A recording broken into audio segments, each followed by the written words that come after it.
பார்த்தீங்கன்னாக்கா Jan Dhan Aadhaar mobile JAM சொல்கிறாங்க. JAM for the first time is a technological intervention that enable direct answer. சரியா? Direct answer are subsidiaries to intended beneficiaries and therefore eliminate all intermediary and leakage in the system, which has a potential impact on the lives of millions of Indian citizens அப்படிங்கிறாங்க. சரியாப்பா? அதே மாதிரி ஜந்தார் Aadhaar mobile இத்திட்டத்தின் மூலம் பல அரசு திட்டங்களில் பயன்பெற்று வரும் பயனாளிகளுக்கு சேர வேண்டிய மானியத்தை சம்மந்தப்பட்ட துறை என்ன பண்ணுறாங்கன்னு சொல்லி பார்த்தீங்கன்னா, சம்மந்தப்பட்ட துறை நேராக அவர்களுக்கு வழங்கும் நோக்கத்தில் பயனாளிகளை கட்டாயமாக வங்கிகளில் கணக்கு ஆரம்பிக்க கட்டாயப்படுத்தப்பட்டு அனைவர் பேரிலும் வங்கி கணக்கு ஆரம்பிக்கப்பட்டு வருகிறது. சரி, ஜந்தார் ஆதார் மொபைல். சரியா? நார்மலாக நம்ம நியூஸ்ல எல்லாம் பார்த்துருப்போம். சரியா? ஜந்தார் மொபைல் அப்படின்னு சொல்லி என்ன பண்ணியிருப்போம், அதில் பார்த்துருப்போம். அதில் என்ன பண்ணுறாங்கன்னு பார்த்தீங்கன்னாக்கா, இத்திட்டத்தின் மூலம் பல அரசு திட்டங்களில் பயன்பெறும் வகையில் யூசருக்கு என்ன பண்ணுறாங்க, யூசருக்கு போய் சேரக்கூடிய விலையில் இன்சென்டிவ். சரி, இன்சென்டிவ்னா சப்சிடிஸ் மானியம். சரியா? மானியத்தை என்ன பண்ணுறாங்க, சம்மந்தப்பட்ட துறைக்கு நேரடியாக வழங்குறதுக்கு என்ன பண்ணுறாங்க, நேரடியாக வழங்கும் நோக்கத்தில் அதை யூசர் கட்டாயமாக என்ன பண்ணியிருக்கணும், குறிப்பிட்ட துறைக்கு கொடுக்குறாங்க. அதில் இருக்க யூசர் என்ன பண்ணணும், அவங்க தனியாக பேங்க் அக்கௌண்ட் என்ன பண்ணியிருக்கணும்னு சொல்லி பார்த்தீங்கன்னாக்கா ஓப்பன் பண்ணியிருக்கணும் அப்படிங்கிறாங்க. சரியா? அனைவர் பேரும் வங்கி கணக்கு ஆரம்பிக்கப்பட்டு வருகிறது. இதனால் பயனாளிகளுக்கு செல்ல வேண்டிய மானியத்தை சுரண்டி எந்த இடைத்தரமும் அறவே அகற்றப்பட்டனர். சரியா? அது பயனாளிக்கு நல்ல செல்ல வேண்டிய மானியத்தை சுரண்டுறதை தவிர்த்து இடைத்தரகர்கள் என்ன பண்ணிடுவாங்க, நடுவில் கமிஷன் அடிச்சிருவாங்க. சரியா? கமிஷன் வாங்கிடுவாங்க. சரியா? இது மாதிரி லீக்கேஜ் சரியா இல்லாமல் இன்டர்மீடியேட் அண்ட் லீக்கேஜ் இல்லாமல் இந்த சிஸ்டத்தை ஃபுல் அண்ட் ஃபுல் யாரும் யூஸ் பண்ணுற மாதிரி யூசருக்கு யூஸ் ஆகிற மாதிரி என்ன பண்ணியிருக்காங்க, ஜந்தார் ஆதார் மொபைல் சிஸ்டத்தை என்ன பண்ணியிருக்காங்க, இவங்க கொண்டு வந்திருக்காங்க. இத்திட்டத்தின் மூலம் பயனாளிகள் மானிய தொகையை பயன்படுத்தி தங்களின் வாழ்வை செயல்படுத்தி கொள்ள முடிகிறது. சரியா? இந்த இதை யூஸ் பண்ணி என்ன பண்ண முடியுதுன்னு சொல்லி பார்த்தீங்கன்னாக்கா, அந்த யூஸர் என்ன பண்ண முடியுது, அவங்க சப்சிடியரி என்ன பண்ண முடியுதுன்னா வாங்க முடியுது அப்படிங்கிறாங்க. அதே மாதிரி நெக்ஸ்ட் பார்த்தீங்கன்னாக்கா, அவங்க என்ன பண்ண முடியுதுன்னு பார்த்தீங்கன்னாக்கா, திட்டத்தின் பயனாளிகள் மானியத்தொகையை பயன்படுத்தி தங்கள் வாழ்க்கையை என்ன பண்ணுது, வளப்படுத்தி கொள்ள முடிகிறது அப்படின்னு சொல்கிறாங்க. அதே மாதிரி டிஜிட்டல் இந்தியா அப்படிங்கிறாங்க. டிஜிட்டல் இந்தியாவில் என்ன சொல்கிறாங்க, The Digital India initiative has been launched to modernize the Indian economy to make all government services available electronically. The initiative aims at transforming India into a digitally empowered society and knowledge economy with universal access to goods and services அப்படிங்கிறாங்க. சரியா? அதே மாதிரி இதில் digital India இலக்கமுறை India திட்டத்தின் மூலம் அனைத்து அரசின் சேவைகளும் பயனாளிகளுக்கு மின்னணு முறையில் வழங்கப்பட்டு வருகிறது. இந்த முறையில் என்ன பண்ணுறாங்கன்னு சொல்லி பார்த்தீங்கன்னாக்கா, இதில் என்ன பண்ணுறாங்க, அவங்க செயல்படுத்திட்டு வராங்க.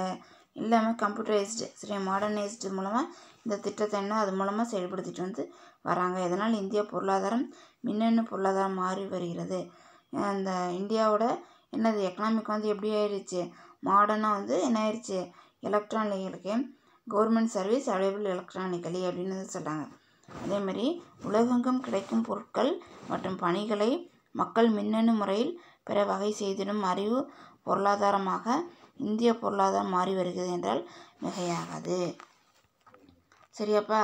என்ன பண்ணுறாங்கன்னு சொல்லி பார்த்தீங்கன்னாக்கா, இவங்க சொல்கிறது எப்படி இருக்குதுன்னு சொல்லி பார்த்தீங்கன்னாக்கா, இந்தியா பொருளாதாரம் மாறி வருது. எது மாதிரி, எலக்ட்ரானிக்கும் பெற வகை செய்தும் அறிவுப்புறம் நாலேஜ் எக்கனாமி. சரியா, digital empowered society and knowledge எக்கனாமிக்னு சொல்லலாம். என்ன ஆகுது, அது வந்து இது வந்து ஆகாது அப்படிங்கிறாங்க. அதே மாதிரி நெக்ஸ்ட்டு பார்த்தீங்கன்னாக்கா என்னன்னு சொல்லிட்டு ஸ்டார்ட் அப் இந்தியா. சரியா, ஸ்டார்ட் அப் இந்தியா அப்படிங்கிறாங்க.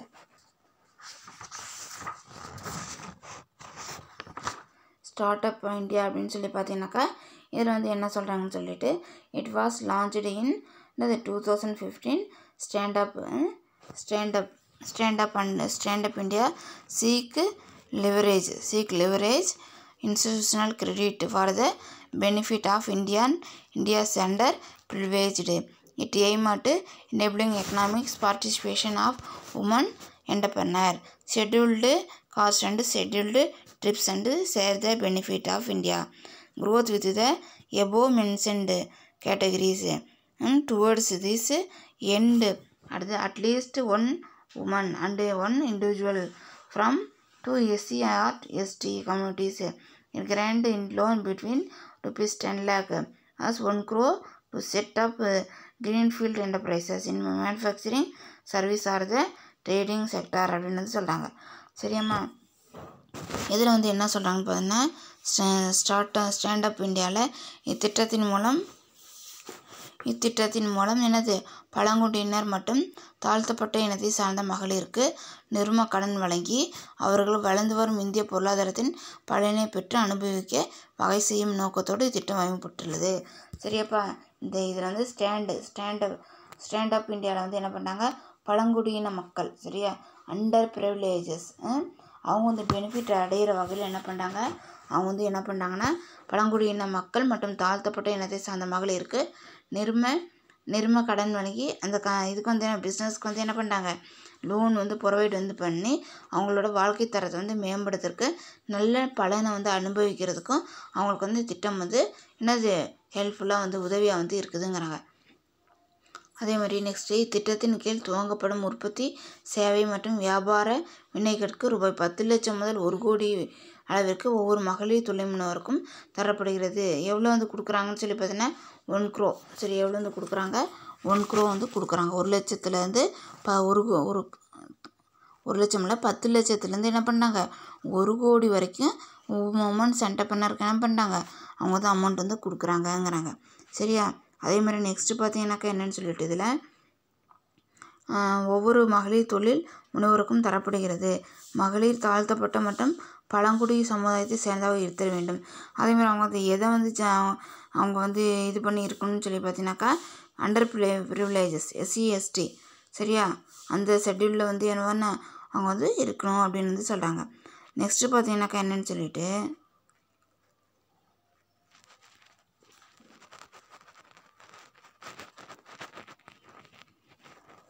அது மாதிரி trade related entrepreneurship, assistant and development, TREAD. This scheme envisages to addresses the critical issue of access to credit among India underprivileged women. The trade program enable credit availability to interested women through non-governmental organizations NGOs. As such, women can receive support of registered NGOs in both assessing loan facilities and receiving counseling and training opportunities. To kickstart proposed enterprises in order to provide pathway for women to take up non-farm என்னது activity அப்படிங்க non-farm ஆக்டிவிட்டிங்கிறாங்க. சரியா, இதில் வந்து என்ன சொல்கிறாங்கன்னு பார்த்தீங்கன்னா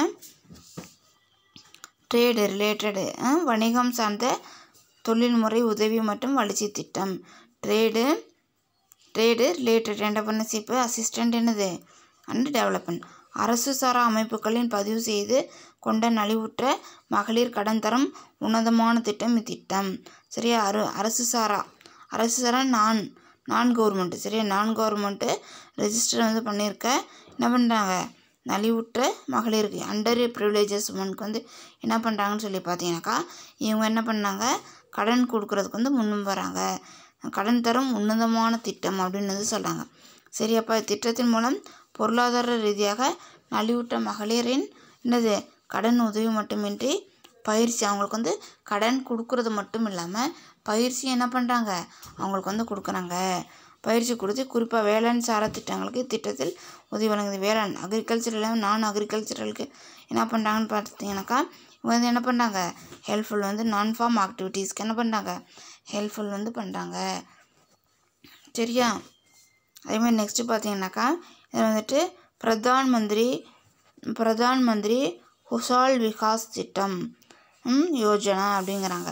இதில் flagship initiative of the ministry of skill development and entrepreneurs. This is a skill certificate initiative which aim to train youth in industry relevant skill to enhance employment opportunity for livelihood creation and employability அப்படிங்கிறாங்க. சரியா? இதில் வந்து என்ன பிரதான் மந்திரி குஷால் விகாஸ் திட்டம். இத்திட்டத்தின் கீழ் தேசிய திறன் வளர்ச்சி மற்றும் தொழில்துறை அமைச்சக தொழில் சார்ந்த திறமை ஆற்றல் மற்றும் திறனை மேம்படுத்த பயிற்சி அளிக்கிறது. சரியா? இதில் வந்து என்ன பண்ணுறாங்கன்னு பார்த்தீங்கன்னாக்கா யார் தேசிய திறன் வளர்ச்சி மூலமாக என்ன பண்ணுறாங்கன்னு பார்த்தீங்கன்னாக்கா இதில் ட்ரைனிங் வந்து கொடுக்குறதுக்கும் என்டர்பிரனருக்கு ட்ரைனிங் வந்து கொடுக்குறதுக்கும் கீழ் தேசிய வளர்ச்சி மற்றும் தொழில்துறை அமைச்சக தொழில் சார்ந்த திறமை ஆற்றல் மற்றும் திறமை மேம்படுத்த பயிற்சி அளிக்கிறது. திறமையை வந்து வளர்க்குறதுக்கும் திறமை வந்து மேம்படுத்துறதுக்கும் இதை வந்து என்ன பண்ணுறாங்க அவங்க வந்து பயிற்சி வந்து கொடுக்குறாங்க. பயிற்சி பெற்ற பின் பயனாளர் சுயமாக தொழில் துவங்கி மக்களை மேம்படுத்தி கொள்ள திட்டம் உதவுகிறது. அதுக்கப்புறம் அவங்களா ட்ரைனிங் வந்து கொடுத்த அப்புறம் அவங்களா என்ன பண்ணுறாங்க அவங்களா ஒரு தொழிலை வந்து தொடங்கி அவங்கள வந்து ஒரு வேலைவாய்ப்பை வந்து தேடிக்கிறதுக்கு இது ஒரு ஆப்பர்ச்சுனிட்டியாக வந்து இது வந்து இருக்குது அப்படிங்கிறாங்க. சரியாம்மா? அதேமாதிரி பார்த்தீங்கன்னாக்கா இதில் இது என்னன்னு சொல்லி பார்த்தீங்கன்னாக்கா என்னது இது நியூ என்டர்பிரினரோட என்னது ப்ரொமோஷன். சரியா? இது வரைக்கும் நடத்துகிற வரைக்கும் படிங்க. இந்த டவுட் இருந்தால் ஃபோன் பண்ணி கேளுங்க. அதேமாரி ஹோம்ஒர்க் எழுதி சென்ட் பண்ணுங்கள். வீக்லிக்கு டெஸ்ட் நல்லா எழுதுங்க. All the best. தேங்க்யூப்பா.